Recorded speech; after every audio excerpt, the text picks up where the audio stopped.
আসসালামু আলাইকুম। কেমন আছেন সবাই?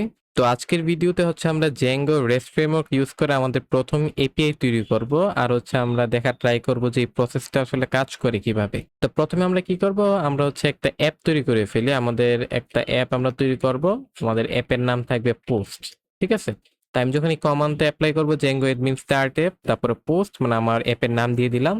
তখন দেখেন এখানে কিন্তু একটা পোস্ট তৈরি হয়ে গেছে। তো এখন আমাদের কি করতে হবে? আমাদেরকে হচ্ছে এই পোস্টটা আমাদের ইনস্টল অ্যাপের মধ্যে রেজিস্টার করে ফেলতে হবে যেন আমাদের Django জানে যে হ্যাঁ, এরকম একটা অ্যাপ আমরা ক্রিয়েট করছি। তো তারপরে হচ্ছে আমরা এটা সেভ করলাম। আমরা চলে যাব ভিউজে। ভিউজে যেয়ে হচ্ছে আমরা আমাদের ১ম এপিআইটা তৈরি করব। এখন আজকের ভিডিওতে আমি একটুখানি ফাস্ট যাওয়ার ট্রাই করব। যদি কোনো কিছু আপনারা বুঝে না থাকেন তাহলে চিন্তা করার কিছু নেই। আপকামিং ভিডিওতে আমি এগুলো আরো প্রপারলি এক্সপ্লেইন করব। তবে আজকের ভিডিওতে আমি ট্রাই করব একটুখানি এক্সপ্লেইন করার যেন বেসিকটা আপনারা অন্তত ধরতে পারেন যে কি চলতেছে এখানে। তা আমি কি করব? আমি হচ্ছে ফ্রম রেস্ট ফ্রেমওয়ার্ক তারপরে ফ্রেমওয়ার্ক ডট ভিউজ আমরা হচ্ছে একটা জিনিস ইম্পোর্ট করবো, এটা হচ্ছে এপিআই ভিউ।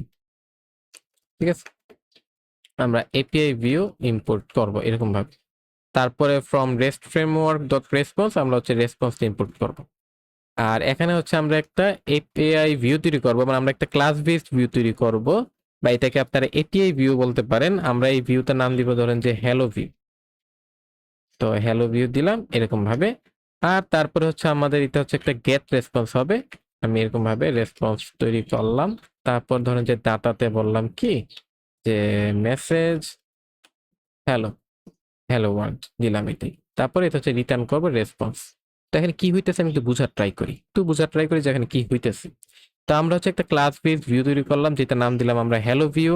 তারপরে এটা কোনটাকে ইনহেরিট করতেছে? এটা এপিআই ভিউ কে ইনহেরিট করতেছে।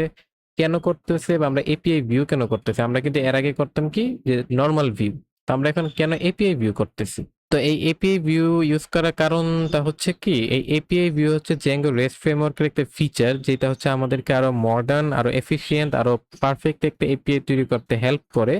এখন এটা কিভাবে হেল্প করে এটা হচ্ছে আপনারা আপকামিং ভিডিওতে করতে করতে বুঝবেন। আমি এখানে আজকে একদম একদম ডিপ এক্সপ্লেনেশনে যাব না। আমি জাস্ট হচ্ছে আপনাদেরকে এইটুকু বলবো বা এইটুকু বুঝে রাখেন যে আমরা Django REST ফ্রেমওয়ার্কে আমরা এপিআই ভিউ ইউজ করব। আমরা ভিউ নরমাল ভিউ ইউজ করব না, আমরা এপিআই ভিউ ইউজ করব এপিআইটা তৈরি করার জন্য। তারপরে হচ্ছে আমরা নরমালি ডেভ কে তারপরে সেলফ রিকোয়েস্ট যেগুলো করলাম এগুলো আমি আগে এক্সপ্লেন করছি। তারপর হচ্ছে ডাটার ভিতর হচ্ছে আমি মেসেজ হ্যালো ওয়ার্ল্ড এইটুকু বললাম। বলার পরে দেখেন আমরা কিন্তু আগে ইউজ করতাম জেসন রেসপন্স। ঠিক আছে, আমরা কিন্তু আগে অনেকটা এরকম ভাবে জেসন রেসপন্স ইউজ করতাম। কিন্তু আজকের ভিডিওতে আমরা কি ইউজ করতেছি? আজকের ভিডিওতে আমরা ইউজ করতেছি নর্মাল রেসপন্স, যেটা আসছে কিন্তু রেস্ট ফ্রেমওয়ার্কের থেকে। এখন আমরা রেসপন্স কেন ইউজ করতেছি? রেসপন্স ইউজ করার কারণ হচ্ছে কি, এই যে রেসপন্স ফাংশনটা আছে না, এটা হচ্ছে আমাদের জেসনটাকে আরো পারফেক্ট করে দেয়। তারপরে আরো মানে ফরম্যাট তারিখে সুন্দর করে দেয়। তারপরে এটা এফিশিয়েন্ট আকারে কাজ করে আর কি। মানে আমরা রেস্ট ফ্রেমওয়ার্ক যখন ইউজ করব, আমরা যখন রেস্ট ফ্রেমওয়ার্ক দিয়ে কোনো একটা এপিআই বানানো ট্রাই করব, তখন হচ্ছে আমরা এপিআই ভিউ ইউজ করব, আমরা নরমাল ভিউ ইউজ করব না। আর হচ্ছে আমরা জেসন রেসপন্সের বদলে আমরা হচ্ছে এখানে এই রেসপন্স ফাংশনটা ইউজ করব, কারণ এগুলো হচ্ছে প্রোভাইড করতেছে রেস্ট ফ্রেমওয়ার্ক। আর আমরা যেহেতু Django রেস্ট ফ্রেমওয়ার্কের থ্রুতে এপিআইটা বিল্ড করতেছি, তো রেস্ট ফ্রেমওয়ার্কের ফিচারই আমাদের ব্যবহার করতে হবে, তাই না? এই জন্যই তো আমরা রেস্ট ফ্রেমওয়ার্ক ইউজ করতেছি। তো এই জন্য হচ্ছে আপনারা নর্মালি এইরকম একটা সিম্পল ভিউ তৈরি করেন, আর কোনো কিছু করতে হবে না। করার পর আমরা কি করব? আমরা হচ্ছে এখানে ইউআরএলস তৈরি করব। আপনাদের হয়তো মনে আছে ইউআরএলস ডট পাই নামে একটা ফাইল তৈরি করব। আর আমাদের ভিউজ থেকে হচ্ছে আমরা আমাদের হ্যালো ভিউটা ইম্পোর্ট করব। তারপরে আরেকটা জিনিস ইম্পোর্ট করা লাগবে আমাদের, এটা হচ্ছে ফ্রম Django ইউআরএলস পাথ, তারপরে ইউআরএলস প্যাটার্ন, তারপরে পাথ হ্যালো, তারপরে ধরেন যে এরকম ভাবে আমরা দিলাম। তারপর কি করতে হবে? আমাদের কনফিগের যে ইউআরএলস আছে এটার মধ্যে কিন্তু আমাদের এটাকে ইনক্লুড করতে হবে। এখন এখানে আমি কি কি করতেছি আমি আবার এক্সপ্লেন করতেছি না, কারণ এগুলো আমরা আগেও এক্সপ্লেন করছি। তো এই জন্য হচ্ছে আমরা এখন এগুলো এক্সপ্লেন করতেছি না, আমরা জাস্ট করতেছি। আপনারা যারা বুঝতেছেন না কি হইতেছে তারা আগের ভিডিওগুলো দেখেন, তাহলে বুঝবেন। তো এখন হচ্ছে আমি আমার সার্ভারটা রান করি। তো আমার সার্ভার রান হয়ে গেছে। এখন আমি কি করব? আমার ব্রাউজারে গেলাম, যে হচ্ছে আমি এই যে আমার এপিআইটা আছে এটা হচ্ছে আমি কি করব? কপি করলাম, এখানে ওপেন করলাম। করার পর হচ্ছে আমি এখন আমার যে এখানে যাওয়া দরকার আমি এখানে যাই, মানে যেই রাউতে আমার যাওয়া দরকার এটা হচ্ছে পোস্ট, তারপরে হচ্ছে হ্যালো। তো আমি তারপর যাব কোথায়? হ্যালোতে যাব। যাওয়ার পরে দেখেন এরকম একটা রেসপন্স দিতেছে। এটা কিন্তু Django রেস্ট ফ্রেমওয়ার্কের একটা ফিচার। আমি বারবার বলতেছি, আপনাদের হয়তো বা মনে আছে যে আমরা আগে কি করছিলাম আর এখন দেখেন এটা একদম পুরোপুরি ডিফারেন্ট। হ্যাঁ, এখানে হচ্ছে Django REST framework আমাকে একটা ইন্টারফেস দিতেছে। এখানে হচ্ছে আমি একটা দেখতে পারতেছি যে আমি এখানে গেট রিকোয়েস্ট করছি এই রাউতে, আর হচ্ছে এটা হচ্ছে আমার রেসপন্সটা যেটা আমি পাইতেছি।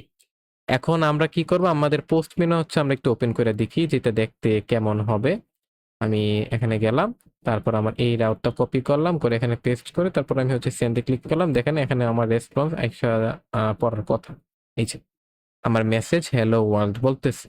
তো এইটুকু যদি আপনারা সাকসেসফুলি করতে পারেন তাহলে অভিনন্দন, আপনারা হচ্ছে Django REST framework ইউজ করে আপনাদের প্রথম এপিআইটা তৈরি করে ফেলছেন।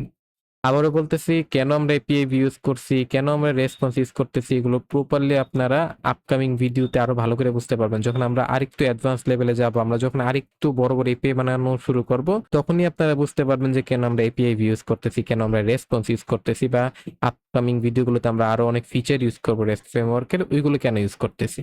আজকের ভিডিওতে এইটুকুই বুঝেন যে হ্যাঁ এরকম এরকম জিনিস বা এরকম এরকম ফিচার আছে রেস্ট ফ্রেমওয়ার্কের, ওইগুলো ব্যবহার করেন, ওইগুলো ব্যবহার করে একটা এপিআই তৈরি করেন। আপনারা ব্রাউজারের থ্রুতে ওই এপিআইতে অ্যাক্সেস করা ট্রাই করেন, আপনারা পোস্টপেনের থ্রুতে ওই এপিআইতে অ্যাক্সেস করা ট্রাই করেন।